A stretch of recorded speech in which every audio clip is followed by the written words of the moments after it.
You've been told that tariffs are going to make us all rich again. I don't think that's the case. If you haven't heard, Trump just announced new worldwide tariffs, some more than others, based on a random formula his administration came up with that ties measurement of trade imbalances and a country's tariffs on our goods, and somehow comes up with a formula that says, here's what we're going to tariff you. They range from 10% at the base to up to 49% for Cambodia, 46% for Vietnam, 34% for China. They're kind of all over the place. And this was possibly calculated using an AI chatbot, according to someone at The Verge who got similar answers from multiple AIs. I have not seen any economists defending this calculation so far, so I'm not really sure if this is a good thing or bad thing, but they did use some sort of calculation to get to these, but that's not really the point. I'm saying today I want to bust 3 big myths about tariffs, show how they're hitting your wallet specifically going forward, and show how it's probably going to be a long-term problem, not just a short-term problem. So myth number 1, or misconception, I don't know what we want to call it, is that tariffs are paid by foreigners. This is Trump's favorite line to say. He says they're going to pay for this, but that's not really how it works, because there's only 3 ways that the tariff is paid for. Okay, so let's say the tariff is 25%, because that was what the original goal was for all this stuff, and that is what, say, South Korea's rate is right now. So let's say we want to import something from South Korea and it costs $100. We are going to pay $25 on that at the port when it comes into the country. That means if I am the one that imported it from South Korea, I pay the $25. South Korea, the government, certainly doesn't pay anything. The South Korean company does not pay any of that. And so for sure, American companies are paying that tariff. Now, there are 3 ways that the cost of that tariff can be passed around. Okay. So the first way is that a foreign company is going to lower their price to pad for those tariffs. So if they had that $100 thing that I'm buying from South Korea, maybe they drop that to $80 so that now the tariff, 25%, is $20. And so the price stays the same for the consumer. It's still, when I got it imported as the company here, even though I paid a 25% tariff, the original price is lower. And so it's $100 or $100. Okay. In that situation, it would be true that the consumer does not have to pay any more. So that does not get passed down to the consumer in that case. It doesn't even get passed down to the business. That would be a situation where the foreign South Korea company is taking the hit there. And maybe we just throw up our hands and go, yeah, who cares? That's someone else's problem to deal with, not ours. Okay. But we're not even going to get into retaliatory tariffs yet. Okay. The second option, foreign company does not lower their prices. The company that imports it does have to pay that 25% tax, but maybe they don't raise their prices for consumers and they try to eat that in some other way. So that might mean fewer jobs. That might mean they automate some stuff in their manufacturing process so that they don't have to have as many jobs, but they're going to have to cut that cost somewhere if they want to remain profitable. Again, the consumer still does not have to pay that tax, but the company does. And so if you work for that company, you might pay for it in benefits, you might pay for it in job losses. Someone in America is going to end up paying for that 25% tariff. Okay. The third option is really the same as number 2, except that they increase their price and then the consumer pays the tax. And this is why Rand Paul is ranting right now about this is taxation without representation. We're letting the president of the United States, one person, set a tax that for the most part, consumers are going to pay. Just look at the prices of things. Even in anticipation of these tariff announcements, a lot of people are already raising their prices. And price increases tend to be very, very fast. They're happening before these tariffs even go into effect for a lot of stuff because companies have to forecast this stuff out. And they take a long time to come down, as we just saw with the inflation under Biden's administration. Just because prices get high, it's really easy for companies to try to keep them there until they're really forced to by consumers, even if the cost of their inputs did not, went back down. We can see this with all sorts of things. Cars, we can see this with eggs, with the bird flu sort of situations. So this happens fairly often. It's really hard for there to be downward pressure on prices once they increase a lot. You've probably noticed that nothing's gotten cheaper, right? Maybe it hasn't increased as much, but nothing's gotten back to 2019 levels. No one's going back to those prices. It's just not possible anymore. So those are the 3 ways that this can happen. I think it's important to note, if option 1 happens where the foreign company lowers their prices, that protects no American companies or jobs or manufacturing at all, which Trump claims is the main purpose of all of this stuff, so that we are more economically independent, we are isolated, that we are buying American stuff, that we're supporting the American manufacturing sector.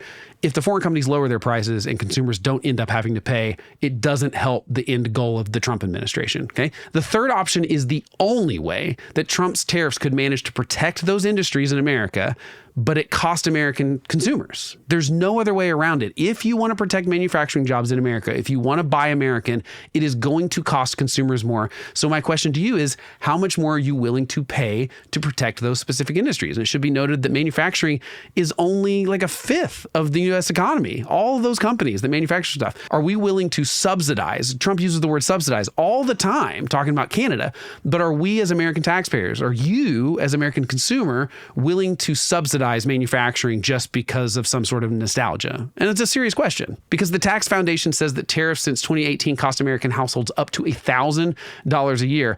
And those were just on steel, aluminum, and washing machines, essentially. These tariffs right now are on everything, okay? So China's not paying these. He's going to claim that over and over again, but they're not really, okay? You, for the most part, as the consumer, are going to end up paying for those tariffs, which makes it a tax. Misconception number 2, tariffs are not going to raise prices. Well, as we obviously just discussed one moment ago, they have to raise prices for them to do what Trump claims they will, which is protecting American manufacturing. If protecting American industries from foreign competition is the goal, the prices have to raise for consumers. It's the only way to do it. So an example, post the 2018 tariffs on washing machines, here is how it shook out. The goal with these washing machine tariffs was to A, protect American manufacturers and to encourage the foreign manufacturers to build plants here and have American workers building those washing machines. Well, guess what happened? When Trump hiked tariffs on imported washing machines, the prices of all brands of washers rose, both foreign and domestic. So LG and Samsung in the red are foreign companies. Their prices increased 8 and 15% respectively. But GE, Maytag, and Whirlpool also raised, and Whirlpool raised more than the foreign companies. So the prices on all washers went up. So did dryers, by the way, just because they know we're buying washers and dryers in pairs. And so companies are going to try to pad the dryer price a little bit too, so they don't have to maybe raise the washer as much as they would have to pay for the tariffs.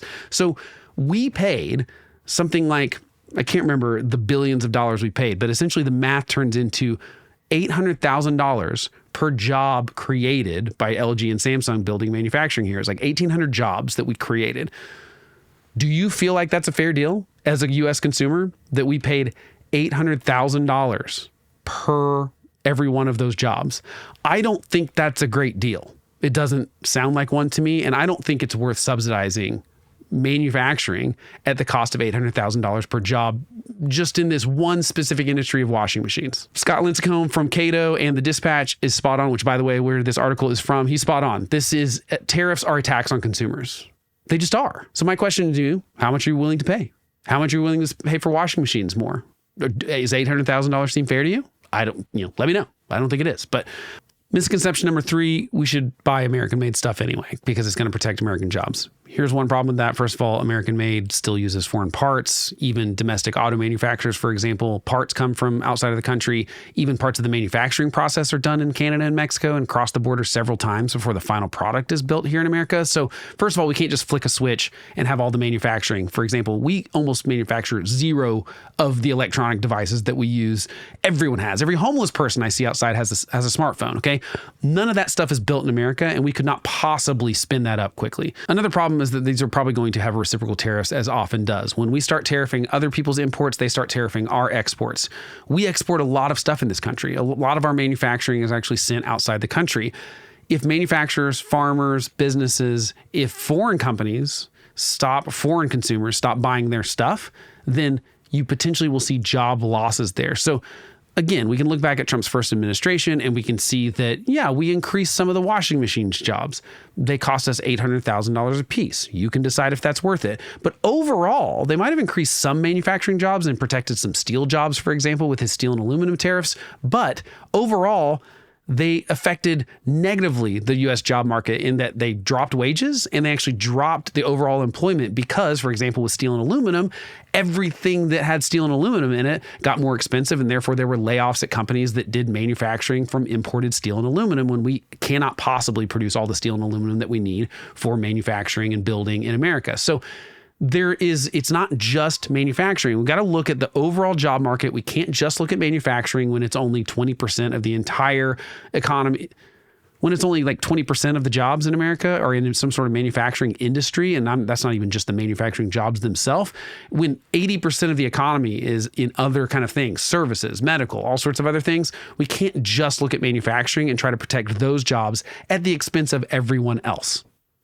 All right, here's a bonus misconception, or myth, I would actually call it, that we can tack onto that last one, just because I'm feeling generous. You get a bonus myth, okay? One thing I've heard a lot is that this is just a negotiation tactic because Trump is a deal-making genius and he's playing 4D chess here. And the real goal is to get those other countries to lower their tariffs. And he said this himself. He said, the goal here is that if you lower yours, we'll lower ours. But here's the reason I don't believe him. And you should not believe Trump on almost anything. But here's the reason why. He's been talking about these tariffs for a while now. And in anticipation of those, or the announcements of those, our ally Israel canceled all of its import duties on American products, all of them. They still got hit with a 17% tariff in this announcement this week. So, I think tariffs are the end goal here. I think Donald Trump just likes them. I think he really believes that it's the most beautiful word in the English language, maybe second to love. This is what he said, okay? I think he likes them. He always has. He's been talking about how he's been ripped off by other countries since the 80s, and it was Japan he was talking about. And this seems to be something he really believes in, and I think he's going to stick with it. Okay, so what is the impact going to be on everyday Americans like yourself? As I already mentioned, I think you are going to see a increase in prices. There's just no way around it. Anything that is not only foreign is going to increase, but domestic products are going to increase in price as well. And we just have to decide, is it worth spending a lot more on those things so that we can protect some American jobs? Or have we benefited from world trade lowering prices? My basic assumption on everything is that competition is a good thing. If you have competition in a market, it forces companies to lower their prices to get consumers to buy them. Pineapples were something that were wildly expensive at one point and only for rich people. That's not the case anymore because several countries started growing them. They started exporting them. We started importing them. And the real irony in this is that Donald Trump is trying to take credit for trying to lower egg prices, which were only affected by a bird flu, by the way. That happened under Biden's administration and also happened under Trump's administration, that we had a massive bird flu that wiped out a lot of the chicken population, and it's hard to catch back up. One thing that Trump administration did was try to lower import restrictions on foreign eggs to try to lower the price of eggs. So if it works for eggs, that importing things lowers the prices of domestic eggs, why would that not work with everything else? And it has worked with everything else.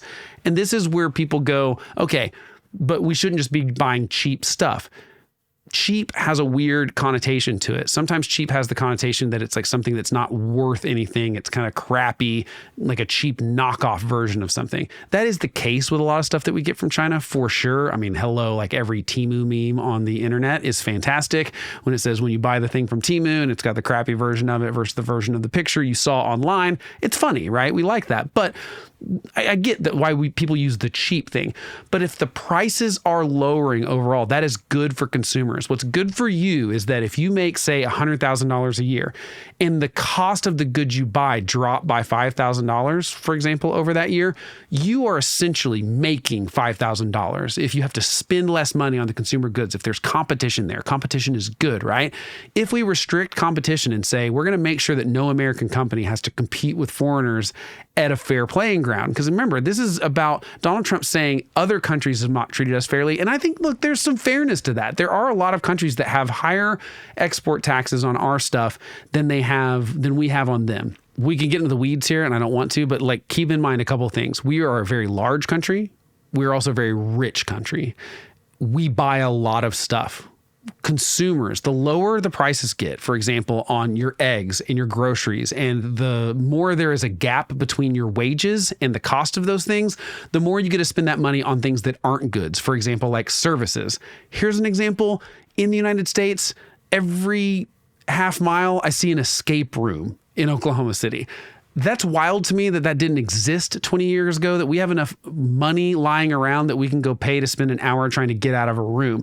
I love them. They're very fun. My point is, we can use those kind of services because goods are lower priced than they were. Look at the price of TVs. They've dropped precipitously over your lifetime, probably. Now you can get a 60-inch television for a few $100s at Walmart sometimes. That would have been unheard of 30 years ago because there are more TV companies. There's global competition. Competition is a good thing if you want prices to be lower. If you want prices to be higher, you should tax things. If you want there to be less of something, you should tax it. So that's why I think this is going to affect your, maybe not your paycheck, although it could. If you work in one of these industries that's going to be hammered by these tariffs, you might lose your job, or you might not have opportunities to move to other places, which makes your company not have to throw as many good things at you to try to keep you at that company if the job market kind of freezes up a little bit. So this will affect you specifically. Now, if you're watching this and you're a billionaire, maybe it doesn't affect you because the price increases are not going to make a dent in your overall style of living. But let's be honest, that's not most of us.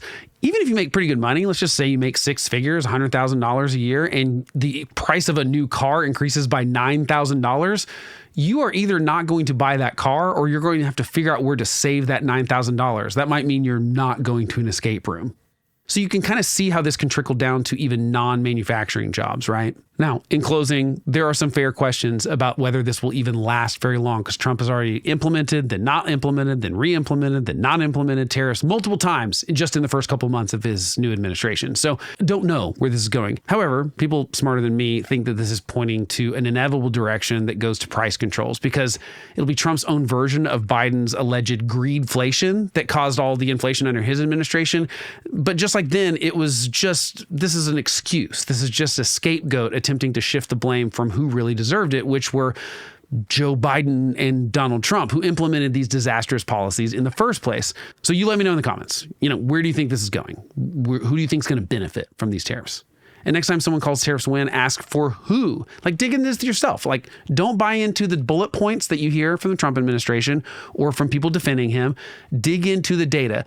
There's probably a reason that 95% of economists think this is going to be a bad deal. Okay, that's a lot of them. And I think we should listen to them because they're smarter than us. If you like principled political discussions like this, feel free to subscribe so that you can be notified when I put out new videos, which is most every day, Tuesday through Friday. That's not really every day. That's just 4 days a week, but whatever. You get the idea. I'll see you tomorrow.